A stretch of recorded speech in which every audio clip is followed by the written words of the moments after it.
probably agree on. Yeah, the playoff team for sure. So do you. I mean, I tell you what, I don't think there was a more accurate state. And if they struggle again, I mean, I don't think there's any way you can keep Alex Critch, but. Hey, y'all, welcome back to Summer School. I'm Bud Elliott. That's Jake Hedberg. That means we're talking Oregon State, Beaver Blitz. Jake, welcome back to the show, man. Man, I really appreciate you having me on, bud. Absolutely. No doubt about it. So, Oregon State, pretty solid year. Last year, 8-5, 5-4 in the RIP Pac-12. Definitely a kind of a nonsense way that conference exploded. I think I know the answer, but what's the general mood of the fan base now? Like, Oregon State's still investing in their program. They're still, they've been working on the stadium improvements and whatnot. What's the mood over on Beaver Blitz? I mean, overall, as a fan base, it's kind of hard for Oregon State fans to be positive and optimistic. I mean, this program has just been through the ringer now in the last 6-7 months. I mean, starting in August with the whole conference realignment being left behind with Washington State, to having a successful season, going into the Washington game 8-2, top 10 in the country, dropping their final 3 games and seeing Jonathan Smith depart for Michigan State, for bringing with him Aiden Childs, Jack Velling, Tanner Miller, 3 guys who were going to be 3 of Oregon State's best players on offense. And then the hits kept on coming. Damian Martinez hit the portal in April after saying all offseason he was staying in Corvallis. So it's been a little rough down in Corvallis, but, Oregon State fans have been through adversity before. They've seen some really bad football, so they're cautiously optimistic about Trent Bray's upcoming 2024 season. And at least there's some continuity there with Bray, having been on staff. That said, new head coach. How do you expect this team to look different with what they're running? Yeah, I mean, defensively, we're expecting, the same schemes. Trent Bray's fingerprints will still be all over that defense. Keith Hayward, a former Oregon State corner, he coached at Oregon State in the late 2000s with Mike Riley is back as defensive coordinator. And then on the offensive side of the ball, Ryan Gunderson, a former quarterback at Oregon State, is now the Oregon State offensive coordinator. He was quarterbacks coach at UCLA with Chip Kelly. So there is going to be, some of the elements of Chip's offense in this brand new Oregon State offense. The speed option's been run a few times. The plays seem a lot more quicker developing, whereas last season Oregon State's passing plays tended to be play action, deeper shots down the field. This year it tends to be quicker reads that simplifies the offense. Is there anywhere on this team, and it's kind of a dangerous question to ask, with the team that got hit as hard in the portal and obviously with the coach leaving as the Beavs did, is there anywhere on this team that has a chance to be better than last year? I think the Oregon State secondary could really be good. Granted, they did lose their 2 starting safeties. Katana Odapu is now with the Green Bay Packers, and Achille Arnold is with USC, and a starting cornerback, Jermod McCoy, to the Tennessee Volunteers, as well as nickelback Ryan Cooper, who signed with the Baltimore Ravens. Trent Bray reloaded. They picked up Kobe Singleton, a transfer from Liberty, in the portal, and he's expected to pair with Jaden Robinson to give really an experienced duo. Jaden Robinson's a 7th-year corner. Kobe Singleton, I think, is in his 5th or 6th season as well. And then the safety spot, Skylar Thomas is back. He was projected to start before tearing an ACL last spring, and he appears to be full going back to full speed. Tyrese Ivey is back. He started a couple games last year as well. It's probably the deepest room, and Keith Hayward's a fantastic coach in the secondary, and I feel like with the combination of Keith's coaching and the players coming back, the secondary has the best chance to improve on last year's results. So we did Washington State yesterday, and I was talking to Jamie Bennick, and I asked him, I said, who's a guy out there that's not being talked enough by national or regional guys who has a chance to be all conference? And then he goes, well, he got into his answer, and then he said, well, wait, I don't know. So, is there a guy on this team that doesn't get a lot of hype now from guys in the region or guys nationally. But if Oregon State players were eligible to make like the Mountain West All Conference team, that they would be a kind of a front runner to do so. Yeah. The Colorado transfer, running back Anthony Hankerson, I love his game.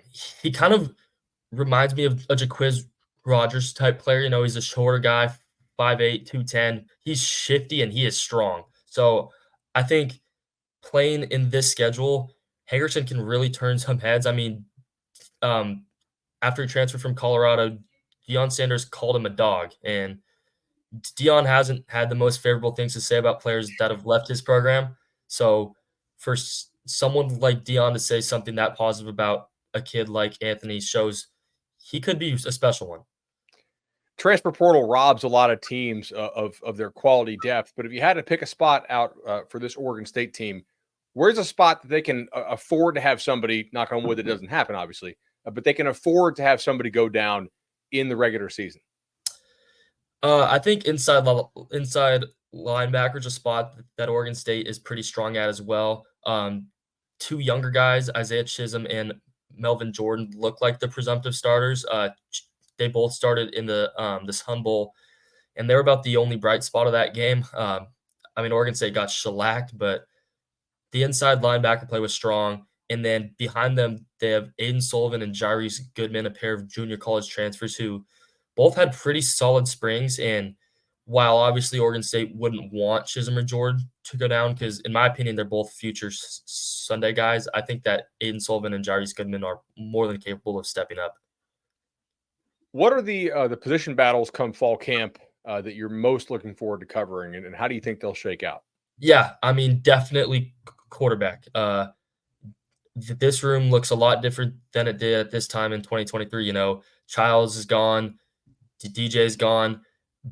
Ben Branson's back. He started 7 or 8 games in 2022. He took the team to a 6-2 record.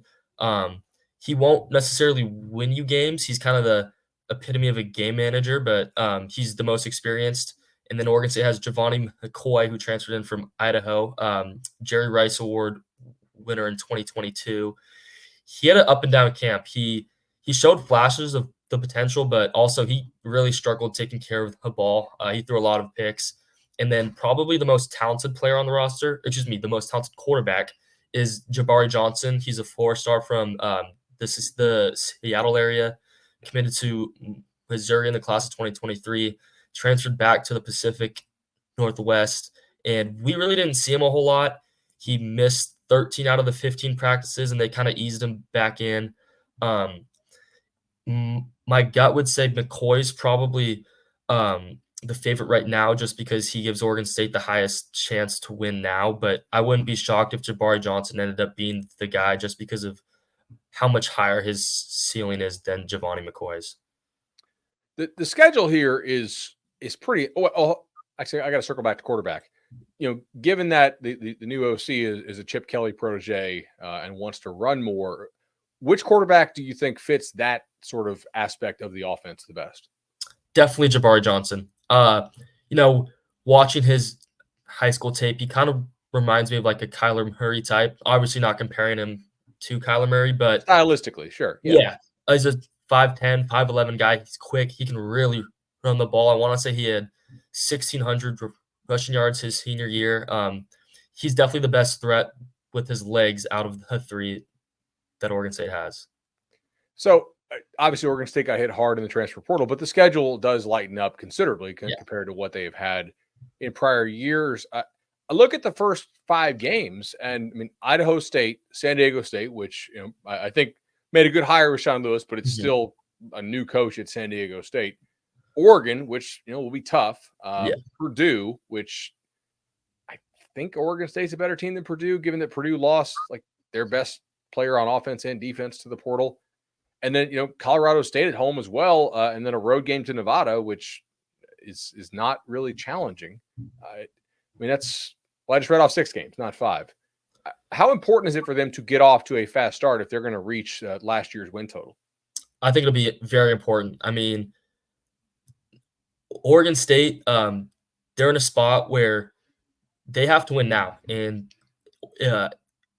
circling back to the whole conference thing, Oregon State needs to prove to the country that they can go out there and compete against higher level teams. And that's where a game like Purdue or a game like Cal or a game like San Diego State, that's where those games are imperative, because if Oregon State doesn't come out on top, it's going to show the country that Oregon State doesn't belong. And I think this is something Trent Bray is going to send to his players.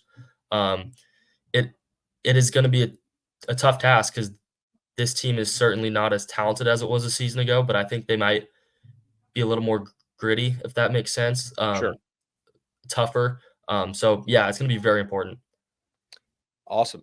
Jake, I know you do an absolutely great job in Beaver Blitz. It's a challenging time for the program, but there's nobody to have it cover in the job you and Angie do. So we really appreciate you coming on, man. Thank you, bud. Appreciate you having me. Absolutely.